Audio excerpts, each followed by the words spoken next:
தடமாறாத கொள்கை கூட்டம் நம்ம. அதனாலதான் எந்த கோமாளி கூட்டத்தாலையும் நம்மை வெல்ல முடியல, இனியும் வெல்ல முடியாது. 7வது முறையா திமுக ஆட்சி அமைத்தது.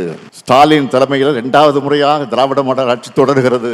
இதுதான் தலைப்புச் செய்தியா இருக்கணும். கண்ணு கட்டிய தூரம் வரை எதிரிகளே இல்லைன்னு ஆணவ குரல் சொல்றவன்ல எந்த காலத்திலையும் எனக்கு ஆணவமோ மமதையோ வராது. பணிவுதான் தலைமை பண்பின் அடையாளம். சொல்லை விட செயலே பெரிது.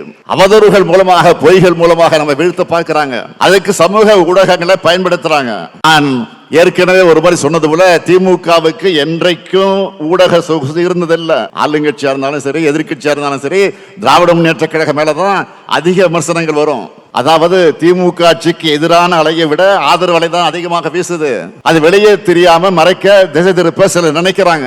கடந்த அதிமுக பாஜக கூட்டணி ஆட்சியால அதில் பாதாளத்திற்கு போன தமிழ்நாட்டை மீட்டிருக்கோம். கழகத்தை விட அதிகமா திராவிட முன்னேற்ற கழகத்துக்கு எதிராக, கழக ஆட்சிக்கு எதிராக அவதூறு அம்புகளை மக்கள் மத்தியில எதிராளிகள் வீசுவாங்க.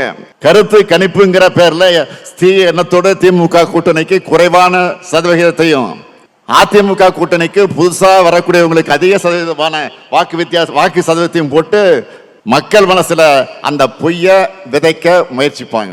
சட்டம் ஒழுங்கு சரியில்லை, முறைகேடுகள் அதிகரிச்சிருக்குன்னு பச்சை பொய்ய தங்களுக்கு இருக்கக்கூடிய ஊடக சொகுசு மூலமாக, சமூக ஊடகங்கள் மூலமாக விதைப்பாங்க.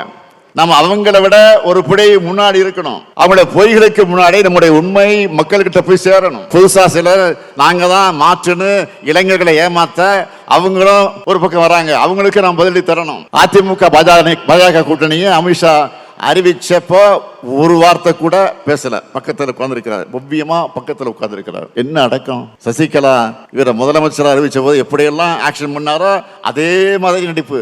என்ன காலில் மட்டும்தான் விழுந்துதான் அது ஊர்ந்து போய் விழுந்திருப்பாரு. அது வேற. ஒருவேளை தனியா செஞ்சாங்களான்னு அது நமக்கு தெரியல.